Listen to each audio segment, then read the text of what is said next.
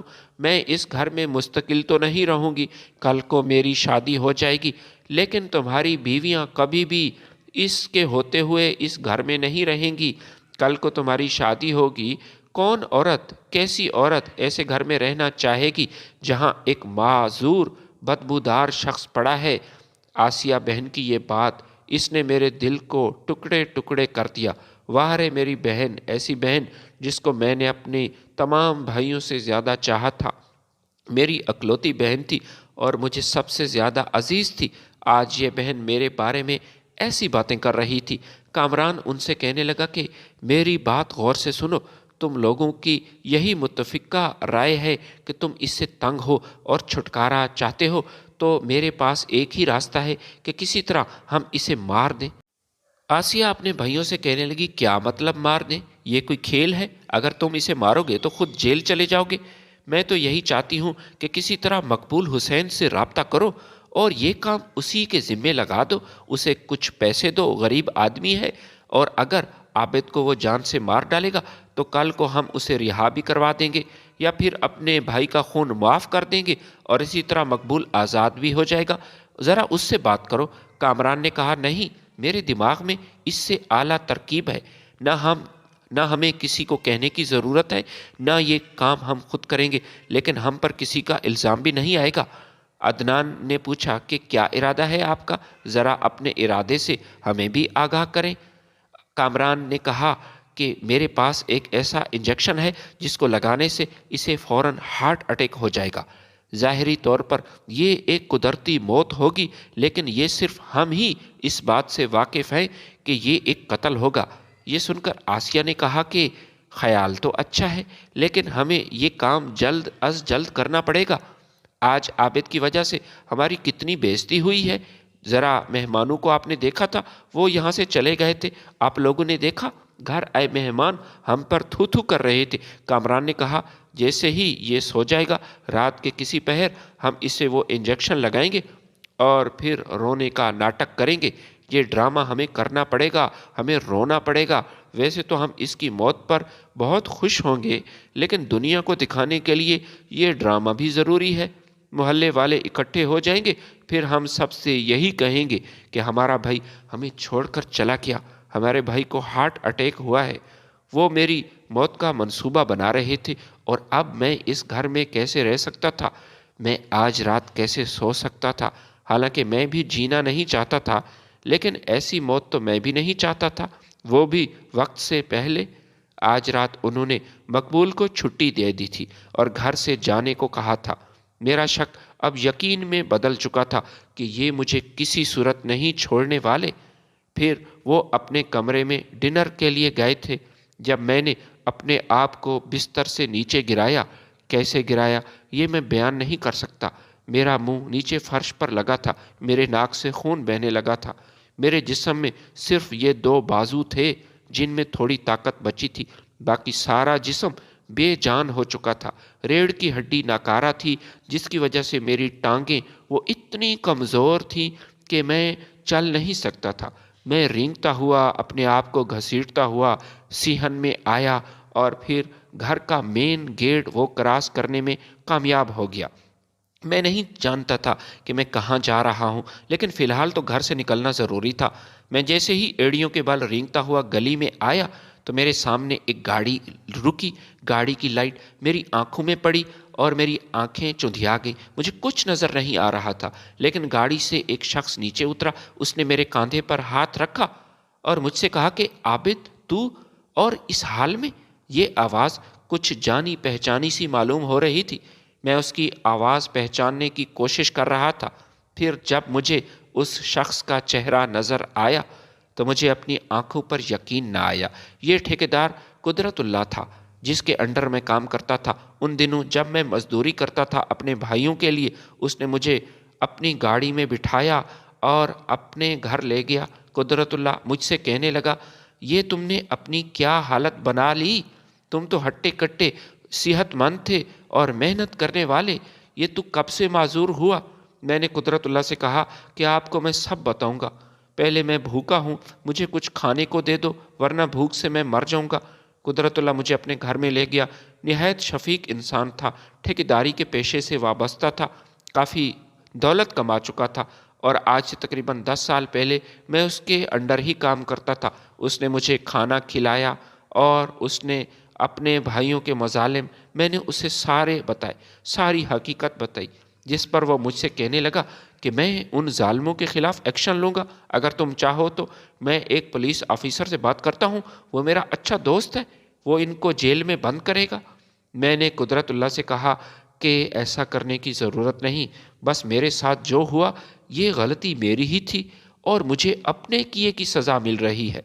قدرت اللہ مجھ سے کہنے لگا کہ کون سی غلطی، ذرا مجھے تو بتاؤ۔ آج پہلی بار میں رویا تھا اور ایسا رویا کہ زندگی میں اتنا کبھی بھی نہیں رویا تھا۔ میں نے قدرت اللہ کو سارا واقعہ بیان کیا۔ مجھے اپنے کیے کی سزا، جو ظلم میں نے فاطمہ پر کیا تھا، آج مجھے اسی کی سزا مل رہی ہے۔ میں نے قدرت اللہ کو بتایا کہ آپ کے ساتھ کام کرنے سے پہلے میں ایک بھٹے پر مزدوری کرتا تھا۔ میں اپنے بہن بھائیوں کے لیے سخت محنت کر رہا تھا کیونکہ وہ پڑھ رہے تھے۔ بھٹے پر ایک بزرگ تھا جس کی عمر تقریباً 60 برس تھی۔ وہ بیمار تھا، ٹی بی کا مریض تھا، لیکن پتہ نہیں اس کی کیا مجبوری تھی کہ عمر کے اس حصے میں، اس بیماری میں بھی وہ وہاں مزدوری کرنے کے لیے آ جاتا تھا۔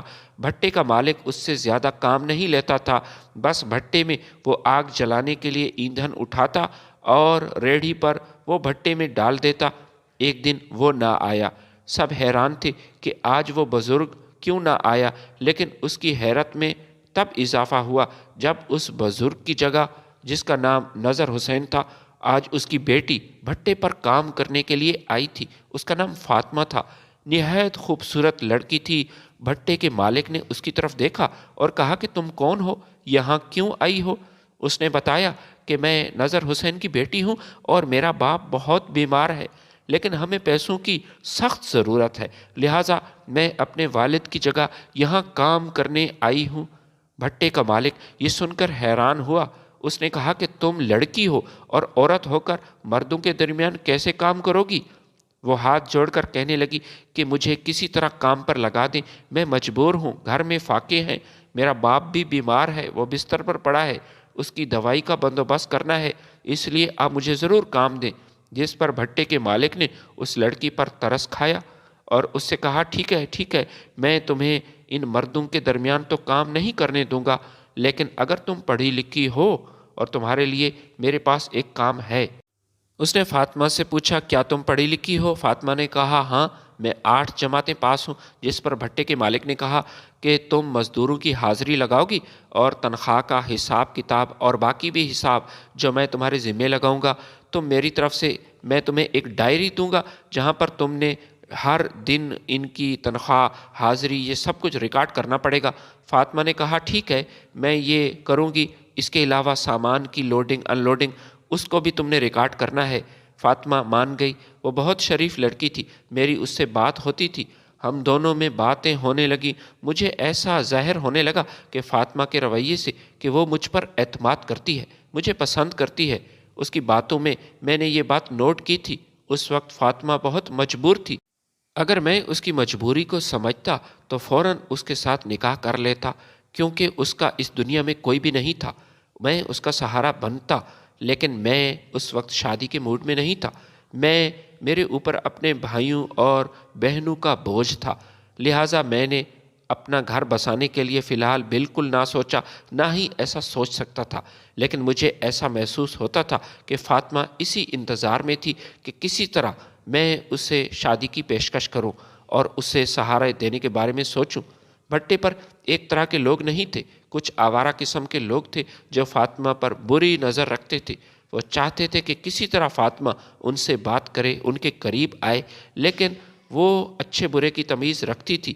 وہ ایک سلجھی ہوئی لڑکی تھی، لہٰذا وہ ہر کسی سے بات نہیں کرتی تھی، بس مجھ سے وہ بات کرتی یا پھر بھٹے کے مالک سے، کیونکہ میں نے اسے بتایا تھا کہ میرے بھائی پڑھ رہے ہیں اور بھائیوں کو پڑھانے کے لیے میں نے اپنی تعلیم کی قربانی دی اور سکول چھوڑ دیا۔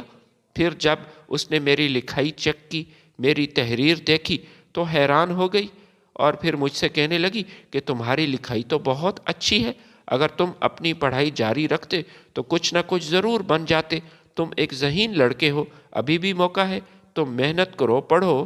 لیکن میں نے فاطمہ سے کہا کہ نہیں، اب میں کسی صورت نہیں پڑھ سکتا، میں نے سب پیچھے چھوڑ دیا۔ یہ وہ موقع تھا جب مجھے پیسوں کی بہت ضرورت تھی، لیکن میں صرف مزدوری کر سکتا تھا، دن کا 1000 روپیہ زیادہ سے زیادہ کما سکتا تھا، جو کہ میرے لحاظ سے یہ پیسے بہت کم تھے، اور مجھے تو پیسوں کی بہت ضرورت تھی۔ میرے بھائی پڑھ رہے تھے، ان کی ٹیوشن کی فیس، مجھے پیسے چاہیے تھے۔ مجھے سمجھ نہیں آ رہی تھی کہ میں پیسوں کا بندوبست کیسے کروں۔ بھٹے پر کچھ مزدوروں نے مجھے ایک ہوٹل میں چائے پینے کی دعوت دی اور وہ مجھ سے کچھ کہنا چاہتے تھے۔ میں وہاں گیا ان کی دعوت پر، تو وہ مجھ سے کہنے لگے کہ یار، فاطمہ تم سے بہت گپ شپ لگاتی ہے، لیکن ہم سے وہ بات نہیں کرتی، حالانکہ ہم نے کوشش بھی کی۔ تم نے اسے کیا کھلایا؟ میں نے کہا ایسا تو میں نے کچھ نہیں کھلایا، بس وہ خود مجھ سے بات کرتی ہے تو میں بھی بات کر لیتا ہوں۔ وہ کہنے لگے ہمیں سب پتہ ہے، لیکن تمہارے لیے ایک بہت بڑی آفر ہے۔ یہ بات سن کر میں حیران ہوا، مزدوروں کی طرف دیکھنے لگا اور پھر ان سے پوچھا کہ کون سی آفر، مجھے بتاؤ۔ وہ مجھ سے کہنے لگے کہ اگر ہمارے کہنے پر تو فاطمہ کو ایک جگہ پر بلائے اور اگر وہ وہاں آ جائے تو ہم میں سے ہر شخص تمہیں 5,000 روپے دے گا۔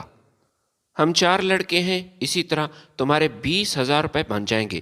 20,000 کی رقم اس وقت میرے لیے بہت زیادہ تھی، اور میں ان پیسوں سے اپنے بھائیوں کے لیے ٹیوشن کے اخراجات، ان کے اسکول کی وردی اور جوتے لے سکتا تھا۔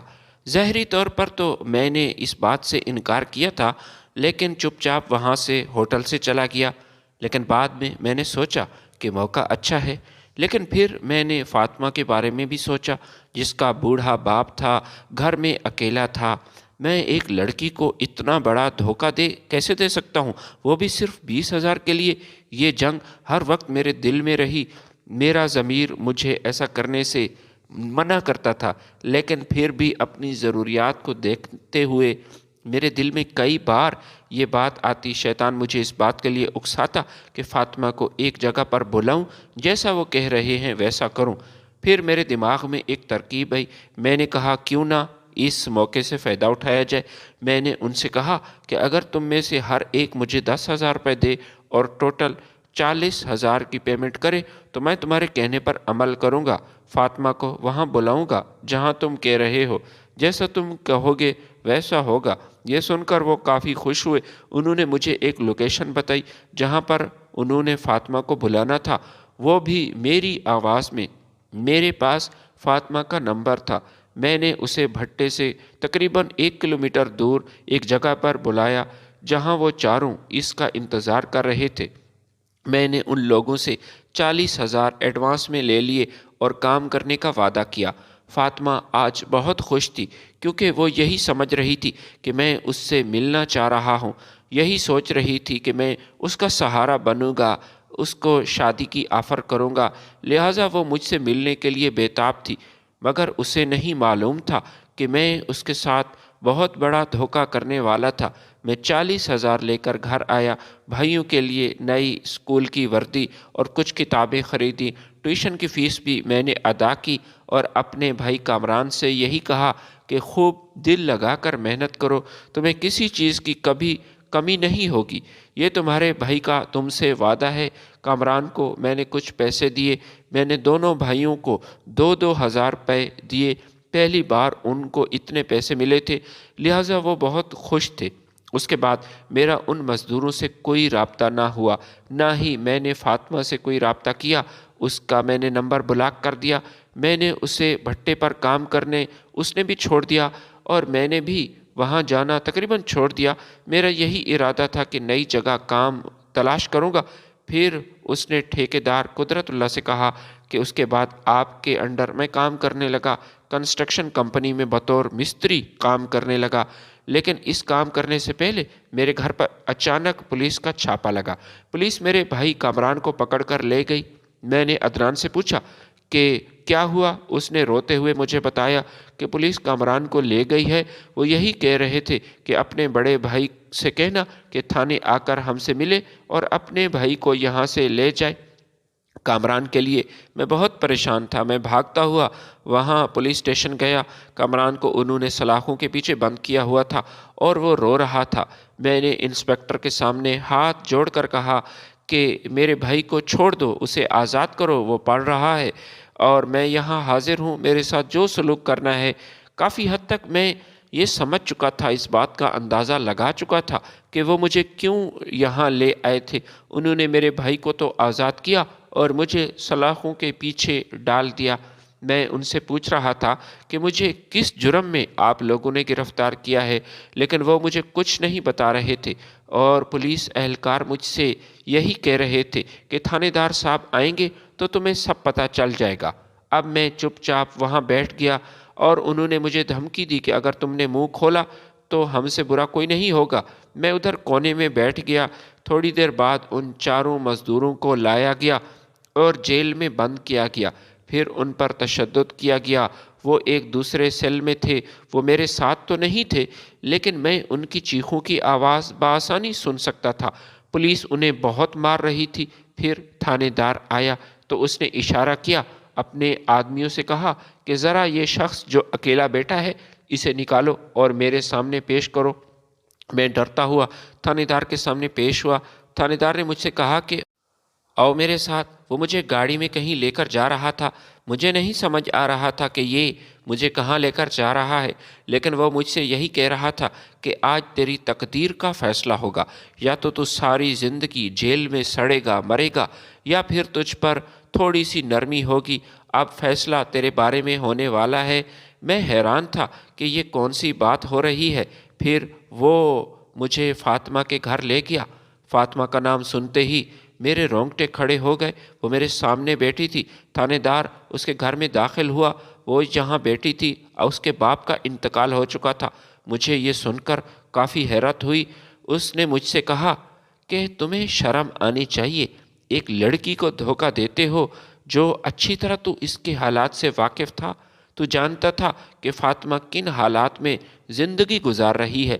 وہ اپنے باپ کے لیے ایسی جگہ کام کرنے کے لیے چلی گئی جہاں پر عورتیں عموماً کام نہیں کرتی، لیکن یہ اس کی مجبوری تھی۔ لیکن تم نے اس کی مجبوری کا فائدہ اٹھایا اور اس کا اعتماد جیتا۔ پھر میں اس کے بعد اس کا بھروسہ توڑا۔ یہ تو فاطمہ کی خوش قسمتی تھی کہ اس وقت ہم لوگ وہاں سے گزر رہے تھے۔ ہم نے ایک لڑکی کی چیخوں کی آواز سنی۔ میں اپنے آدمیوں کے ساتھ سڑک پر گشت کر رہا تھا۔ میں نے فوراً گاڑی سائڈ پر روکی، دیکھا کہ کچھ نوجوان ایک لڑکی کے ساتھ زبردستی کر رہے ہیں۔ میں نے فوراً ان کو گرفتار کیا اور پھر فاطمہ سے پوچھا کہ یہ کیا ماجرا ہے۔ فاطمہ نے مجھے بتایا کہ مجھے ایک شخص نے کال کی تھی، میں اس سے بہت محبت کرتی تھی اور اس پر بھروسہ کرتی تھی۔ اس نے مجھے اسی جگہ بلایا تھا جہاں میں آئی ہوں۔ یہ ایک ویران جگہ تھی۔ میں ڈری ہوئی تھی، لیکن جب یہاں پہنچی تو یہ چاروں گھات لگائے ہوئے بیٹھے تھے۔ انہوں نے مجھے فوراً پکڑ لیا۔ میں چیخ رہی تھی، چلاتی رہی، اور اللہ کا شکر ہے کہ آپ لوگ موقع پر آ گئے، ورنہ میری عزت خطرے میں تھی۔ تھانے دار نے غصیلی نظروں سے میری طرف دیکھا اور مجھ سے کہا کہ پتہ ہے یہ تمہارا نام نہیں بتا رہی تھی۔ ہم نے بار بار اس سے پوچھا لیکن یہ پھر بھی تمہارا نام نہیں لے رہی تھی۔ میں اس لڑکی کے اس برتاؤ پر حیران تھا۔ اس سے پوچھ رہا تھا کہ تم ہمیں اس کا نام کیوں نہیں بتا رہی؟ یہ ہم سے کہہ رہی تھی کہ آپ لوگ اسے ماریں گے، اسے قید کر لیں گے، لہٰذا میں نہیں بتاؤں گی۔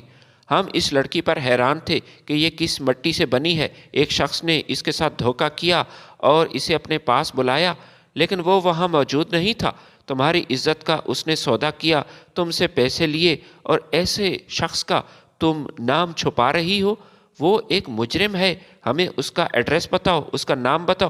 لیکن اس نے کہا کہ ایک شرط پر میں اس کا نام بتاؤں گی کہ آپ لوگ عابد کو گرفتار نہیں کریں گے، آپ اس کے ساتھ سختی نہیں کریں گے۔ ایسی لڑکی کے ساتھ تم نے دھوکہ کیا، شرم سے ڈوب مرو، تمہیں شرم آنی چاہیے۔ اس وقت میرے پاس الفاظ نہیں تھے۔ تھانے دار نے مجھے دو راستے بتائے، ایک یہ کہ جیل میں کئی سال قید کاٹنی پڑے گی، اور اس لڑکی کو سچے دل سے اپنا لو، یہ تمہارے پاس دوسرا آپشن ہے، ورنہ جیل میں سڑو گے۔ میں نے جیل سے بچنے کے لیے فاطمہ کو اپنایا تھا، میں دلی طور پر اس شادی پر مطمئن نہیں تھا۔ یہ میری بدبختی تھی کہ ایسی لڑکی سے شادی کو میں اپنی مجبوری سمجھ رہا تھا جو مجھ سے مخلص تھی۔ میں جانتا تھا کہ فاطمہ کے آگے پیچھے کوئی نہیں، اس کا کوئی وارث نہیں، اس کا ایک ہی باپ والد وارث تھا جس کا انتقال ہو گیا، اور فاطمہ کے بقول ان کا نہ کوئی رشتہ دار ہے، وہ اس دنیا میں اکیلی ہے۔ لہٰذا میں نے اسے لاوارث سمجھتے ہوئے اس پر کافی ظلم کیے۔ میں نے اسے بہت مارا لیکن وہ خاموش رہی۔ میرے ہر ظلم کو اس نے برداشت کیا۔ مجبوراً اسے اپنے میں گھر لایا۔ اپنے بہن بھائی، میں نے ان سے کہا کہ یہ تمہاری نوکرانی ہے، یہ تمہارے لیے صرف ملازمہ ہے جو تمہارے کپڑے دھوئے گی، تمہاری خدمت کرے گی، گھر کی صفائی کرے گی، تمہارے لیے کھانا بنائے گی۔ لیکن اسے جو کام کہا گیا اس نے کیا، اور اس نے انکار نہ کیا۔ لیکن اس کی فرما برداری کے باوجود اسے مار پڑتی تھی، وہ بھی روزانہ۔ میرے بھائی بھی باقاعدہ اسے مارتے تھے اور میں بھی اسے بہت مارتا تھا۔ پھر ایک دن غلطی سے اس نے میرے بھائی کامران کی شرٹ استری کرتے ہوئے جلا دی، جس پر کامران کو غصہ آیا اور اس نے گرم استری اس کی پشت پر لگائی۔ میں اس وقت ناشتہ کر رہا تھا جب فاطمہ کی چیخ بلند ہوئی۔ میں وہاں آیا تو دیکھا کہ کامران نے فاطمہ پر گرم استری لگا دی اور اس کی پشت جل چکی تھی، اس کا کپڑا جل گیا اور جسم اس پر بھی جلنے کا نشان تھا۔ بجائے اپنے بھائی کو سمجھانے کے، الٹا میں نے اسے مارنا شروع کیا، اتنا مارا کہ وہ بے ہوش ہو گئی۔ پھر مجھے محسوس ہوا کہ فاطمہ کو شاید کچھ زیادہ ہی چوٹ لگی ہے۔ میں ڈر گیا کہ کہیں یہ مر نہ جائے۔ ہم اسے ہسپتال لے گئے۔ وہ ایمرجنسی وارڈ میں داخل تھی۔ جب ڈاکٹر اس کے پاس آیا، ڈاکٹر نے فاطمہ کو دیکھا کہ گرم استری سے اس کی پشت جلائی گئی تھی اور اس کے جسم پر زخم کے نشان تھے۔ ڈاکٹر نے کہا کہ یہ پولیس کیس ہے، اس لڑکی پر حد سے زیادہ تشدد ہوا ہے، اسے کون لایا تھا؟ ڈاکٹر کے یہ الفاظ سن کر میں وہاں ہسپتال سے بھاگ گیا، گھر میں آیا، اندر سے دروازہ بند کیا۔ میں نہیں جانتا تھا کہ فاطمہ کے ساتھ کیا ہوا، وہ زندہ تھی یا مر گئی، میں اس کے بارے میں کچھ نہیں جانتا تھا۔ لیکن اپنے لحاظ سے میں خوش تھا، کیونکہ کسی نے مجھے وہاں ہسپتال میں نوٹ نہیں کیا تھا، نہ کسی کو پتا تھا کہ آخر اس لڑکی کو ہسپتال کون لے کر آیا، نہ ہی وہ بول سکتی تھی۔ بس اس کے بعد میری زندگی میں ایک ایسا دن آیا جب تیز بارش ہو رہی تھی۔ گودام، وہی گودام جس کی چھت سے آج بھی پانی ٹپکتا تھا، جس کے اندر میں سوتا تھا، وہ لیک ہو رہا تھا۔ تیز بارش، کمرے میں پانی پھیل چکا تھا، گودام میں رکھی ہوئی چیزیں گیلی ہو رہی تھی۔ میں چھت پر چڑھ گیا۔ جیسے ہی چھت پر پہنچا، میرا پاؤں پھسلا اور میں نیچے گر گیا۔ اس وقت تو میں اسے ایک معمولی چوٹ سمجھ رہا تھا اور فوراً اپنے پیروں پر کھڑا ہو گیا، لیکن پھر آہستہ آہستہ میری ریڑھ کی ہڈی میں درد ہونا شروع ہوا۔ یہ جان لیوا درد تھا۔ میں چلنے پھرنے سے محروم ہو گیا اور پھر بستر پر آ چکا تھا۔ لیکن جیسے ہی میں معذور ہوا تو میرے بھائی جو مجھ پر جان چھڑکتے تھے، مجھ سے بہت محبت کرتے تھے، اب ان کو میں ایک بوجھ لگنے لگا۔ مجھے مارنے کے وہ منصوبے بنا رہے تھے، اور اس رات وہ مجھے مارنے والے تھے جب میں رینگتا ہوا گھر سے باہر نکلا تھا اور آپ کی گاڑی سامنے آئی۔ قدرت اللہ نے جب یہ سنا تو کہا کہ تم نے تو بہت بڑی غلطی کی۔ ہم اسے غلطی بھی نہیں کہیں گے، بلکہ یہ ایک گناہ کبیرہ تھا جو تجھ سے ہوا۔ فاطمہ تمہاری بیوی تھی، تمہارا اس کے ساتھ نکاح ہوا تھا، لیکن تم نے اپنی بیوی کے ساتھ یہ سلوک کیا، اور سب سے بڑا ظلم جو تم نے آخر میں کیا، اسے ہسپتال لائے۔ شاید اس کی جان بچ جاتی، شاید تم اس کے ساتھ رہتے، لیکن تنہا چھوڑ کر بھاگ گئے۔ میرے دوست، ایسا تو کوئی نہیں کرتا۔ جن بھائیوں کو پڑھانے کے لیے، جن بھائیوں کو تم نے وردی، کتابیں، ٹیوشن کی فیس دی، وہ پیسے حرام کے تھے، اور جب تمہارے بھائیوں نے ان حرام کے پیسوں سے اپنے لیے جوتے خریدے، اسکول کی وردی خریدی، تو حرام اپنا اثر ضرور دکھاتا ہے۔ وہ بھائی تمہارے وفادار کیسے ہو سکتے تھے جنہیں خود تم نے حرام کھلایا اور حرام پہنایا؟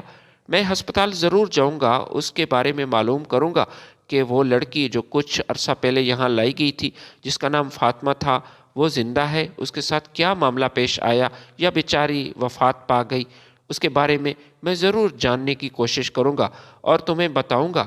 ٹھیکیدار قدرت اللہ نے فاطمہ کے بارے میں معلوم کیا۔ انہیں بتایا گیا کہ چند سال پہلے یہاں ایک لڑکی زخمی حالت میں آئی تھی، پھر اسے ہسپتال لانے والا شخص بھاگ گیا، جس کے بارے میں ہم نہیں جانتے کہ وہ کون تھا۔ اس لڑکی کی وفات ہو گئی تھی اور اس کے علاوہ ہم نے اسے لاوارث سمجھتے ہوئے قبرستان میں دفنا دیا۔ قدرت اللہ نے مجھے سب بتایا۔ فاطمہ اب اس دنیا میں نہ رہی۔ کاش وہ زندہ ہوتی، میں اس سے معافی مانگ لیتا، مگر اب بہت دیر ہو چکی تھی۔ میں فاطمہ کا مجرم ہوں اور مرتے دم تک میں اس کا مجرم رہوں گا۔ ایک بار تو اس نے مجھے معاف کر دیا تھا، بہت بڑا تھا موقع میرے پاس، لیکن دوسری بار شاید معافی میرے نصیب میں نہیں تھی۔ ویڈیو اگر پسند آئی تو لائک اور شیئر ضرور کیجیے گا۔ اللہ حافظ۔